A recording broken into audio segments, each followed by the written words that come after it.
Et ça fait bien notre affaire. Yasmine Abdel-Fadel. Je veux vous parler d'un autre volet de ces négociations de conventions collectives. Évidemment, on parle beaucoup de la santé, de l'éducation des enseignants, des infirmières. On parle peu d'autres professionnels qui, eux aussi, se retrouvent à devoir renégocier leurs conventions collectives. Une de ces familles de professionnels-là, on va parler des procureurs aux poursuites criminelles et pénales. Imaginez, les procureurs du DPCP n'ont pas le droit d'aller en grève. Ils sont privés de leur droit de grève et leur seule option possible pour faire valoir leurs droits, c'est un recours judiciaire contre le gouvernement qu'ils ont d'ailleurs déposé vendredi dernier. On en parle avec Maître Guillaume Michaud, le président de l'Association des procureurs aux poursuites criminelles et pénales. Bonjour, M. Michaud. Bonjour. Expliquez-nous la mécanique toute particulière pour faire valoir vos droits de négociation de vos conditions de travail. En fait, en 2011, on avait fait la grève et une loi spéciale nous a évidemment obligés à rentrer au travail. Et par la suite, heureusement, on a eu une finalité qui était positive, soit d'avoir un mécanisme de règlement de conflit qui était censé être indépendant. Donc, en deux mouvements. Donc, premier mouvement, l'ensemble des clauses normatives, alors qui est une négociation conventionnelle, je dirais ça comme ça, et l'ensemble des clauses qui, quand je dis normatif, c'est tout ce qui n'est pas monétaire, là. Et l'ensemble des clauses monétaires qui est présenté devant un comité de 3 personnes nommées par l'ensemble des partis et qui vont décider, qui vont faire des recommandations au gouvernement. Alors, ces deux branches-là fonctionnent en même temps. Et là, le recours qu'on dépose, c'est au niveau de l'ensemble des clauses normatives. Alors, ce qui s'est passé, c'est que on négocie évidemment depuis le mois de janvier 2023. Alors, notre entente est échue depuis le 31 mars 2023. Alors, on a commencé un peu avant, là, contrairement aux centrales syndicales. Oui. C'est que nous, c'est la loi. C'est la loi qui décide des dates, là. Alors, on a une date maximale, là, contrairement aux autres, là. Donc, on suit la loi, et ce qui est correct comme ça, là. Donc, nous, on est censé avoir un processus indépendant.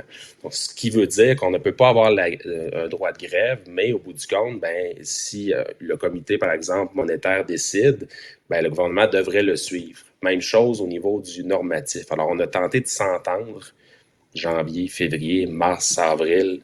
Au mois de mai, c'était rendu, on savait qu'on ne s'entendrait pas, là. Le gouvernement rejetait l'ensemble de nos... C'est même pas le monétaire, là. Vous parlez juste du normatif. Non, on veut juste améliorer les conditions de travail des procureurs, là. C'est pas des choses qui coûtent de quoi au gouvernement, là. C'est d'améliorer les conditions des procureurs, là, au niveau de je vous donne des exemples, au niveau de la sécurité, au niveau de certains congés familiaux, au niveau de la latitude, au niveau des congés de paternité, maternité. C'est des choses, là, au day-to-day, qui peuvent améliorer les conditions des procureurs, mais qui coûtent pas grand-chose à l'État, là. Alors, juste ça, on n'était pas capable d'avoir des gains substantiels. C'était un non même pour tout, là.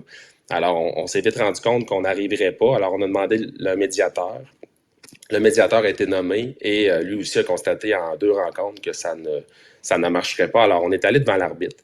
Devant l'arbitre, ce qui est essentiel de dire, c'est que c'est d'un commun... on nomme l'arbitre d'un commun accord.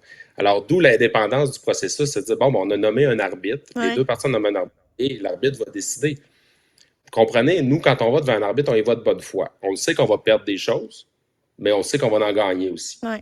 Et c'est ça qu'on a eu des pertes, des bonnes pertes, je vous dirais, mais on a eu des bons gains aussi. Le problème, c'est que suite au rapport, ben, le gouvernement prend le rapport de l'arbitre et va rejeter 15 des grands gains que nous avons eus. Évidemment, ben, va confirmer l'ensemble de leurs gains à eux. Alors, ce qui va faire en sorte que le processus d'arbitrage, ben, on se retrouve devant un processus qui, pour nous, qui est nul parce qu'on a des pertes nettes et nous, on dit on y va de bonne foi. Mais le processus d'arbitrage, c'est pas supposé être un processus qui est exécutif et finalement sans appel, qu'on doit juste appliquer puisqu'il est fait par une partie tierce. Parce qu'après, le gouvernement devient juge et partie, là, s'il prend ce qu'il tente dans la décision de l'arbitre puis rejette ce qu'il tente pas. Alors, c'est pas mal ça qu'il a fait, là. Il prend ce qu'il tente puis il rejette ce qu'il tente pas. Oui, effectivement, ça devrait être ça. La loi prévoit que le gouvernement peut rejeter, modifier ou accepter intégralement. Maintenant, il y a une différence entre la loi, la jurisprudence, la façon que c'est appliqué. Il ne faut pas que ça soit déraisonnable non plus. Alors, l'argument de base du gouvernement, dès le départ, c'était, quand on s'était assis la première journée de négociation, et c'est l'argument qu'ils ont traîné tout le long, et c'est pourquoi on n'était pas capable de régler, c'est de dire, tant que les autres ne l'auront pas, ce que vous demandez, vous ne l'aurez pas.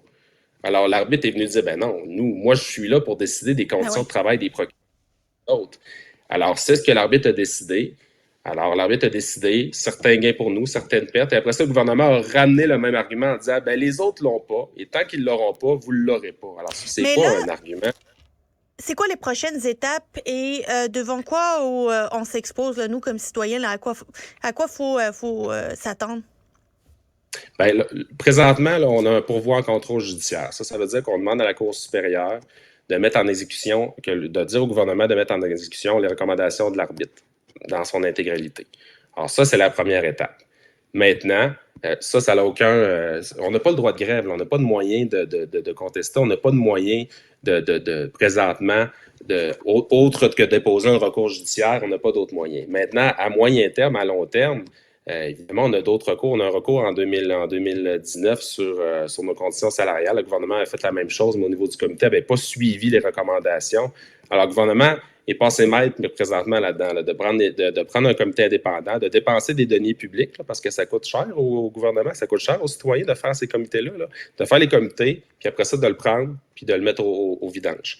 Alors, on a des recours sur ça. C'est quoi le résultat au bout du compte? Bien, si on a la preuve que notre mécanisme ne fonctionne pas, bien, la solution finale, puis c'est pas vers là qu'on veut aller, mais la solution finale, ça va être de redemander notre droit de grève.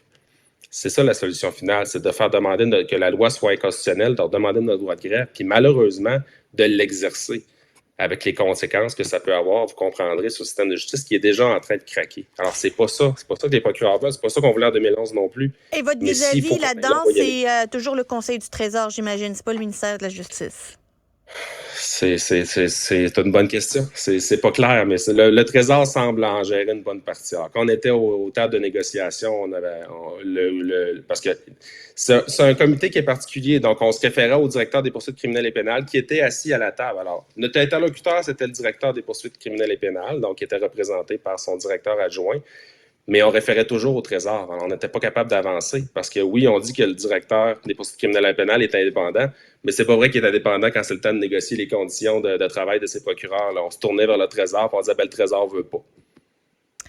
Ça va être intéressant à suivre un pan méconnu de toutes ces négociations avec le gouvernement. On se rappelle de votre grève, mais on ne savait pas encore que finalement maintenant vous êtes un peu menotté dans vos négociations avec le gouvernement. Maître Guillaume Michaud, président de l'Association des procureurs aux poursuites criminelles et pénales, merci beaucoup. Je vous remercie. Bonne journée. Au revoir. Restez connectés. Tout ce que vous avez manqué est disponible sur l'application ou en ligne au cuberadio.ca.